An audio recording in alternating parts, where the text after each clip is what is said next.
which oftentimes is important because it triggers a lot of intense emotions. Those are triggers, right? And by the end of the presentation, we're also going to talk about, okay, now we know what they look like. How we're going to deal with them, right? And that's the growth part of it. To start with, easily take a look at this. So one of the triggers very often common in relationship is, I sent that message 5 seconds ago. It hasn't been replied, right? Or 5 minutes ago I sent that. Oh, it's been a night. Oh, it's been 24 hours. Right? So the first thing to think about is different people will react to it differently, right? Because in this session, we're not only talking about relationships, but also, other kind of relationship as well. So, first one, this is what your mom thinks. Yeah. Yes. Right? So if you haven't replied to her message and something bad must have happened, I'm expecting a call from a hospital already, right? Your mom is like that. And this is what your dad might think.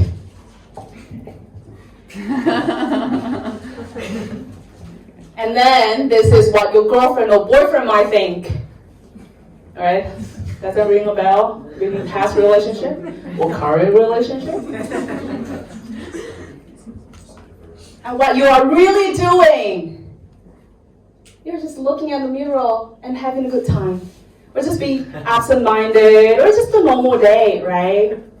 So one of the things that we need to understand about triggers are, before we see that picture with that man with mustache, is that usually we go into the place where something bad has happened, right? So those are common triggers. We'll talk about it later. But specifically, sometimes those are not very common triggers. That's from your past relationship.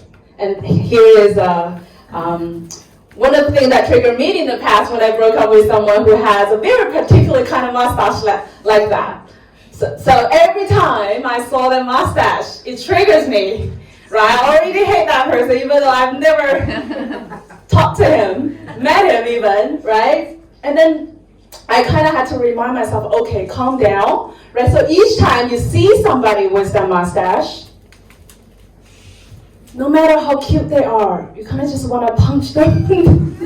So kind of, okay, be mindful, and you will hear it from Juan a lot later, is to pause, take a few breaths, and don't punch that baby in the face. All right, so what does triggers look like? Here are two important things you need to mindfully take notice. One is the emotion, the other one is the cognition, right? So triggers oftentimes trigger negative emotions, frustration, your anger, you're being feeling hurt, right? So, and it's oftentimes quite obsessive. You're being haunted by it, right? And the cognition-wise, your thoughts, most of the time they're not pleasant. Something bad has happened, right? So if you look at this, it's associated with a negative outcome. And one of the things that we often do is, out of 10 possibilities, there might be one possibility something bad is happening. Your mind is going there.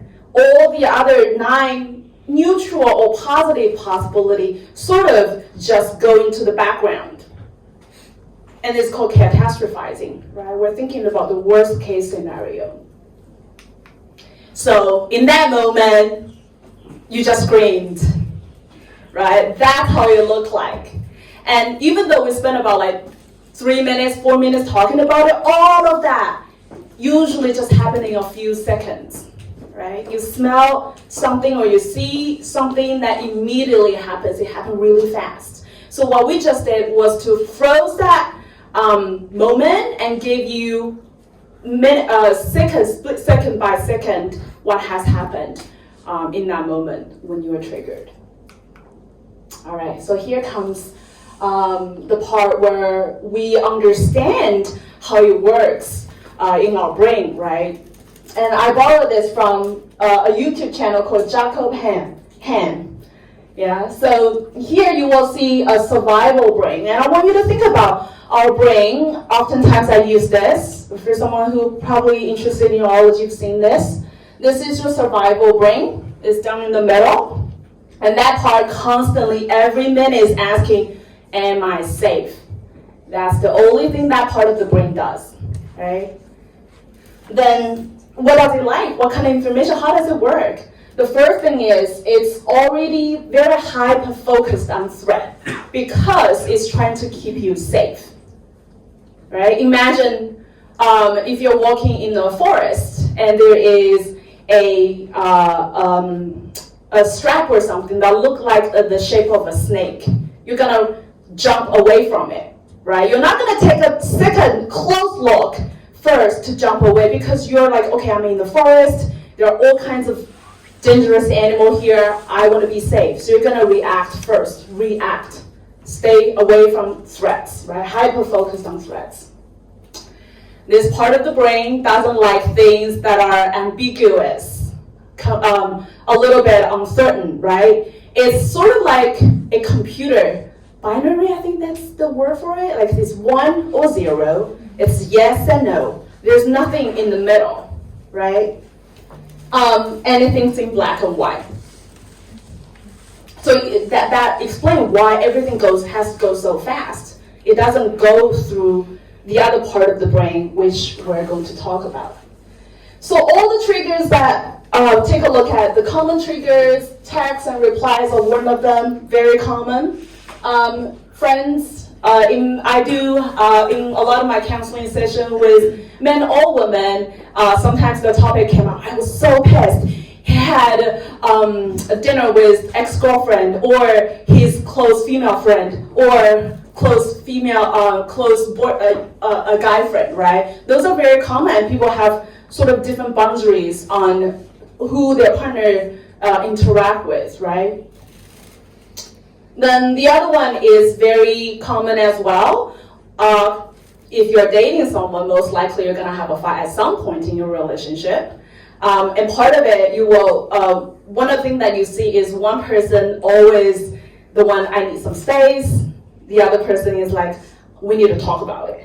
So one is chasing, the other one is like, okay, I'm just gonna run around until I have time to cool down, right? So those could be triggers. Sex is another thing which for some people is something that they want to explore, but the other person, because of the past experiences or their personal beliefs or culture, it seems very offensive or inappropriate, right? And that could be triggering as well. So all of it, there are two things I want to say. One is that you think it's highly inappropriate. It doesn't matter if it's right or wrong, right? It's just how you think. Then the second one is where does it come from? It could come from your childhood, how your parents interact with you, could come from your past experiences, and from your culture as well. Right? So be aware of where they come from, because that's when we can go back and revise some of the narratives that we use right now for our relationships. So one of the things in the book is what are your triggers? We can talk about it later in the breakout rooms. All right, the other brain, as human, I think we're very blessed with this part of the brain, the cortex. Here it says learning brain, because I got this video from a channel that actually talk about education. So they use the word learning brain. Usually I say thinking brain. So that part is I have to constantly analyze the information, gather information, evaluate, draw conclusions, decide what to do, right? That's your prefrontal cortex, does all the planning, executive actions on it, right? So what it does is it's open to new information and is comfortable with ambiguity. So you see this yin yang, and as today we're here in this Chinese medicine place, right? This also sort of give us the vibe for knowing the yin yang and then the balance of it. In this picture, I want to say one thing is once your survival brain is activated, it's always gonna be stronger than the learning brain. You have to work so hard to get your learning brain to talk to the survival brain, and it looks like this. So from a daily basis, if we operate always at the survival brain, you're consciously anxious. You're worried about the future, you regret the past, you don't know how to live your life. And that's not a quality of life that we want to be living in, right? So you have to constantly, okay, well, let me talk to my thinking brain, right? That's the bless that we have. The thinking brain helps you to evaluate what situation you are in right now. And it's not easy, right? The daily practice are really important. So it's always like pushing. I'm gonna, all right, know my triggers. I'm gonna do the right thing, go to my thinking brain. And sometimes you fall down, you get triggered, you relax a little bit, you get triggered again. So it's always gonna go up and down, right? So what can you do about it? I'm gonna spend a very little time on it because we'll have 20 minutes in total. The first thing is to know your triggers, which you can note it down in your notebook. The second one, I oftentimes just tell my clients to breathe and pause. Sounds very simple. It's not, and it's a daily practice, and Juan is going to talk more about that. The third one, do not react. And breathe and pause is one way of us knowing what's going on, right? Having some space and knowing that we have a prefrontal cortex that can help us, right? Turn to your logic brain for support. If you are in a relationship, you can also talk to your partner, and this is really important because we all need to heal from the trauma or the scars that we had in our past relationships.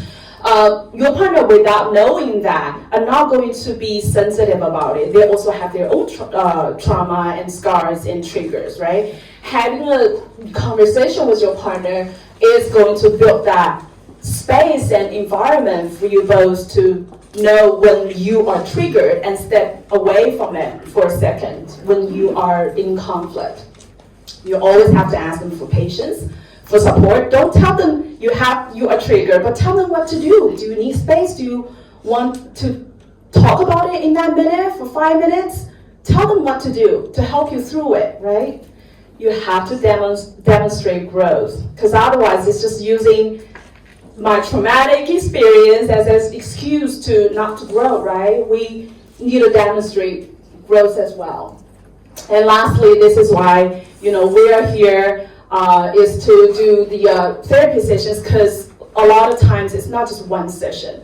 Knowing here in your brain is different from knowing it in your gut, and the gut level kind of wisdom comes from practice. There are individual sessions, couple sessions. Those would also help. I believe my time is up, and I'll hand the mic over to Rachel.